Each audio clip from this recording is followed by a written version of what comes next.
Welcome back again to my YouTube channel biology booster. ਅੱਜ ਅਸੀਂ ਕਰਨ ਜਾ ਰਹੇ ਹਾਂ budding. So what is budding?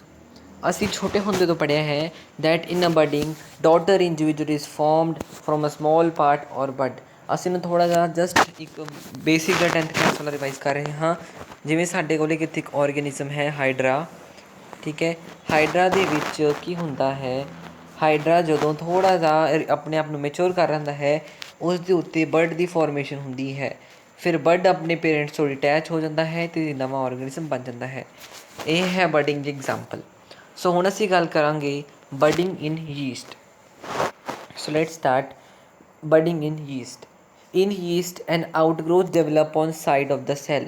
ਸੋ ਦੇਖੋ ਜੀ, ਹੁਣ ਇੱਥੇ ਸਾਈਡ ਆਫ ਸੈੱਲ 'ਤੇ ਕੀ ਹੋਈ, ਇੱਕ ਬਰਡ ਦੀ ਥੋੜ੍ਹੀ ਜਿਹੀ ਮਤਲਬ ਆਊਟਗਰੋਥ ਡਿਵੈਲਪ ਹੋ ਗਈ। Nucleus divide ਮਾਈਟੋਟਿਕਲੀ। ਨਿਊਕਲੀਅਸ ਇੱਥੇ ਦੇਖੋ, ਨਿਊਕਲੀਅਸ ਦੀ ਜਿਹੜੀ ਡਿਵੀਜ਼ਨ ਹੈ ਉਹ ਮਾਈਟੋਟਿਕਲੀ ਹੋ ਰਹੀ ਹੈ। And one nucleus shift into outgrowth now called ਬਡ।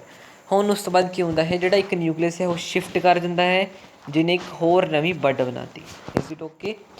ਦੁਬਾਰਾ ਤੋਂ, ਜਿਹੜਾ ਨਿਊਕਲੀਅਸ ਹੈ ਉਹ ਸ਼ਿਫਟ ਕਰ ਜਾਂਦਾ ਹੈ ਜਿਸ ਨੇ ਇੱਕ ਬਡ ਦੀ ਫੋਰਮੇਸ਼ਨ ਕਰ। There is unequal division in budding. ਇਸ ਦੇ ਵਿੱਚ ਅਨਈਕੁਅਲ ਡਿਵੀਜ਼ਨ ਹੁੰਦੀ ਹੈ। The young bud is small, ਠੀਕ ਹੈ। It grows in size and get separated mature into new yeast organism. Sometime yeast may appear many buds. So ਇੱਥੇ many buds ਦੀ formation ਹੁੰਦੀ ਹੈ ਜਿਹਨੂੰ ਅਸੀਂ ਚੇਨਸ ਆਫ ਬਡ ਕਹਿੰਦੇ ਹਾਂ। Which may further bear daughter buds. The budding stage in yeast remember with the genus torula. So ਕੀ remember ਕਰਦਾ ਹੈ, torula. Therefore, this condition is called torula stage and the process is called torulation। ਇਹ important ਗੱਲਾਂ ਨੇ, ਤੁਸੀਂ ਵੀ mark ਕਰ ਸਕਦੇ ਹੋ ਨਾਲ ਨਾਲ। ਸੋ ਹੁਣ ਅਸੀਂ ਗੱਲ ਕਰਾਂਗੇ budding in animals.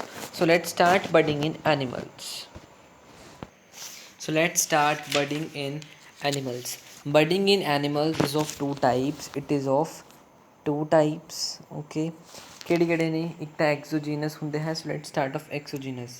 In this type of budding, an outgrowth or bud grow externally on the budding and outgrowth, ठीक है, externally on surface of body. The bud may split away from the parent and take up independent existence as in Hydra, or it may remain attached and become more or less independent member of colony as in Sycon. Exogenous budding also occurs in the certain annelids and urochordates or tunicates. ਸੋ ਅਸੀਂ ਕਰੇ ਹੈ, ਪਹਿਲਾਂ ਵੀ ਅਸੀਂ discuss ਕੀਤਾ ਸੀ, ਜਿਵੇਂ hydra ਦੇ ਵਿੱਚ ਇੱਕ ਤਾਂ ਛੋਟੀ ਜਿਹੀ ਆਊਟਗਰੋਥ ਹੁੰਦੀ ਹੈ, ਉਹ ਡਿਵੈਲਪ ਹੁੰਦੀ ਹੈ। ਫਿਰ ਬਡ ਦੇ ਵਿੱਚ ਕੰਸਟ੍ਰਿਕਸ਼ਨ ਆ ਜਾਂਦੀ ਹੈ ਅਤੇ ਜਦੋਂ ਉਹ ਥੋੜ੍ਹਾ ਜਿਹਾ ਮੈਚੋਰ ਹੋ ਜਾਂਦਾ ਹੈ ਉਹ ਆਪਣੇ ਪੇਰੈਂਟ ਬੋਡੀ ਤੋਂ ਡਿਟੈਚ ਹੋ ਜਾਂਦਾ ਹੈ।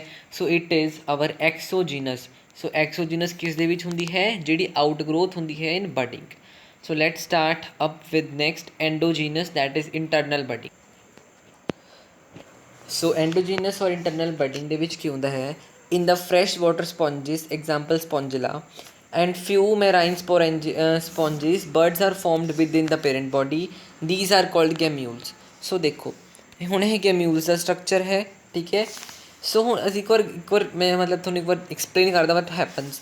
ਜਿਹੜੇ ਗੈਮਿਊਲਸ ਨੇ ਉਹਨਾਂ ਦੇ ਵਿੱਚ ਗਰੁੱਪਸ ਆਫ ਸੈਲਸ ਹੁੰਦਾ ਹੈ, ਜਿਹੜੇ ਗਰੁੱਪਸ ਆਫ ਸੈਲਸ ਨੇ, ਠੀਕ ਹੈ, ਸਾਰੇ। ਵਟ ਹੈਪਨਸ, ਅਤੇ ਇਹ ਇਨਕਲੋਜ਼ ਹੁੰਦੇ ਨੇ, ਇਹਨਾਂ ਦੇ ਉੱਤੇ ਇੱਕ ਪ੍ਰੋਟੈਕਟਿਵ ਕੋਟ ਹੁੰਦਾ ਹੈ। ਹੁਣ ਜਿਹੜਾ ਤੁਸੀਂ ਆਹ ਪੋਟ ਲਾਈਕ ਸਟਰਕਚਰ ਦੇਖ ਰਹੇ ਹੋ, ਇਹਨਾਂ ਦੇ ਉੱਤੇ ਇੱਕ ਇਹ ਇਹਨਾਂ ਨੂੰ ਪ੍ਰੋਟੈਕਟ ਕਰ ਰਹੇ ਜਿਹੜੇ ਸੈਲਸ ਨੇ, ਠੀਕ ਹੈ। During favourable conditions the mass of archaeocytes come through the micropyle. ਕੀ ਹੁੰਦਾ ਹੈ ਅਨਫੇਵਰੇਬਲ ਕੰਡੀਸ਼ਨਸ ਦੇ ਵਿੱਚ ਜਿਹੜੇ ਇਹ ਸੈਲਸ ਨੇ, ਇਹਨਾਂ ਦੇ ਵਿੱਚ ਜਦੋਂ ਡਿਵੀਜ਼ਨਸ ਹੁੰਦੀਆਂ ਨੇ, ਇਹ ਇਹਨਾਂ ਦੇ ਵਿੱਚੋਂ ਆਊਟਗਰੋਥ ਇੱਥੇ ਤੋਂ ਬਾਹਰ ਨਿਕਲਦੀ ਹੈ। So it is your endogenous budding. So ਹੁਣ ਅਸੀਂ ਗੱਲ ਕਰਾਂਗੇ difference between binary fission and budding. So differences are very important from examination point of view. What happens in binary fission?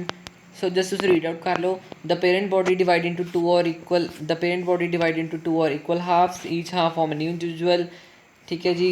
Small bud की फॉर्मेशन होती है, the division is equal, the division is unequal, parent body disappear, the parent body remains intact. Examples तुसी जरूर remember करनी है। Fragmentation, what happens in fragmentation? Fragmentation ਦੇ ਵਿੱਚ parent body break down with two or more pieces, that is known as fragments. तो जी each fragment होंगी है एक न्यू इंडिविजुअल की फॉर्मेशन कर देंगी है। ये स्पॉन्जिस सी एनेमोन्स की एकाउंटम्स प्रेजेंट होंगे है। In starfish one arm with the part of central disc develop into a starfish. Example algae spirogyra fungi bryophytes pteridophyta etcetera ये एग्जाम्पल्स ने। सो जी अज ਅਸੀਂ ਇੰਨਾ ਕੁ ਟੋਪਿਕ ਕਰਾਂਗੇ। ਸੋ ਫਰੈਗਮੈਂਟੇਸ਼ਨ ਦੇ ਵਿੱਚ ਕੀ ਹੁੰਦਾ ਹੈ, ਜਿਵੇਂ ਦਿਸ ਇਜ਼ ਯੋਰ ਫਰੈਗਮੈਂਟ, ਠੀਕ ਹੈ, ਜਿਹੜਾ ਆਪਾਂ ਛੋਟੇ ਹੁੰਦੇ ਤੋਂ ਪੜ੍ਹ ਰਹੇ ਹਾਂ। ਸੋ ਵਟ ਇਹ ਸਪਲਿਟ ਹੋ ਜਾਂਦੀ ਹੈ 2 ਪਾਰਟਸ ਦੇ ਵਿੱਚ, ਓਕੇ ਜੀ। ਫਿਰ ਜਿਹੜਾ ਇਹ ਹੈ ਨਿਊ ਜਿਹੜੇ ਸੈਲਸ ਨੇ ਉਹਨਾਂ ਦੀ ਫੋਰਮੇਸ਼ਨ ਹੋ ਜਾਂਦੀ ਹੈ ਇਹਦੇ ਵਿੱਚ, ਓਕੇ। ਸੋ ਜਾਂਦੇ ਜਾਂਦੇ ਵੀਡੀਓ ਨੂੰ ਲਾਈਕ ਕਰ ਦਿਓ, ਮੈਕਸੀਮਮ ਮੇਰੇ ਚੈਨਲ ਨੂੰ ਸ਼ੇਅਰ ਕਰੋ ਤਾਂ ਜੋ ਤੁਹਾਡੇ ਫਰੈਂਡਸ ਦੀ ਵੀ ਹੈਲਪ ਹੋ ਸਕੇ। So thank you everyone.